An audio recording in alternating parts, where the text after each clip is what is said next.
పుట్టిన ఊరు కంటే పదవి కట్టబెట్టిన ఊరంటేనే లీడర్ సాబ్లకు మస్తు పాయిరం ఉంటది. సీఎం సార్ కాంచి మంత్రుల దాకా ఎన్ని పనులున్నా తాపకోసారి సొంత నియోజకవర్గానికి పోతుంటారు. పబ్లిక్ ను నారాజ్ కాకుండా చూసుకుంటారు. గిట్లనే ఏపీ ముఖ్యమంత్రి చంద్రబాబు సారు 36 ఏండ్ల సంధి తనని గెలిపించుకుంటొస్తున్న కుప్పంలా ఇల్లు కట్టుకున్నాడు. పబ్లిక్ దిల్ ఖుషి చేసిండు. పాండ్రి సార్ ఇల్లు ఎట్లెట్లున్నది ఏం కథ చూసొద్దాం.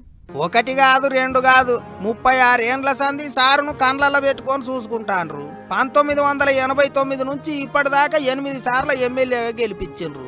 అందుకే ఎప్పుడు మీటింగ్ పెట్టినా కుప్పం పబ్లిక్ కు ఏమిచ్చినా తక్కువే అన్నట్టు చెప్తుంటాడు ముఖ్యమంత్రి చంద్రబాబు సారు. వాళ్ళను దిల్కు చేస్తేందుకే ఇప్పుడు కుప్పంలో పోయి ఇల్లు కట్టుకున్నాడు సారు. అవి చూడర్రే సతీ సమేతంగా ఇంటిల్లి పాది అందరిని తోలుకొని పోయి కొత్తింటి కాడ గుమ్మడికాయ కొట్టిండు. దేవుని పటాలు పట్టుకొని ఇంట్లో అడుగు పెట్టిండ్రు. ఇక కొత్తింట్లో మాయి పొద్దుగాలినే పూజలు చాలైనాయి. ఆ పూజలన్నీ ఒడిచినాక ఇంటి కోడలు పొయ్యి మీద పాలు పొంగిచ్చింది. కుప్పం దగ్గరి పట్లనే ఉన్న శాంతిపురం మండలం కడపల్లె పంచాయతీలో ఉన్న శివపురం కాడ 2 ఎకరాల జాగల ముఖ్యమంత్రి సారు ఇల్లు కట్టించుకున్నాడు. ఇక అసలే సారుకు కుప్పం పబ్లిక్ అంటే మస్తు పాయిరం. అందుకే అందరికి పత్రికలు పంచిండ్రాట.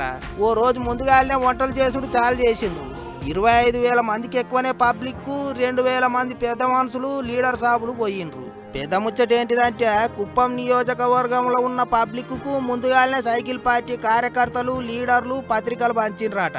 ఇంటికొక్కరైనా రావాలి అని పసుబొట్టు పెట్టి మరీ ఆహ్వానం పలికిండ్రాట. అందుకే ఏర్పాట్లు గట్టిగానే చేసిండ్రు. ఇది ఇట్లుంటే ఇన్నొద్దులకు సారు సొంత నియోజకవర్గంలో ఇల్లు కట్టుకున్నాడని ఇక ఇప్పటి సంది ఏమన్నా ఆపతుంటే సార్ ఇంటికాడికే పోయి అడగొచ్చని మస్తు సంబరపడతాన్రట పబ్లిక్.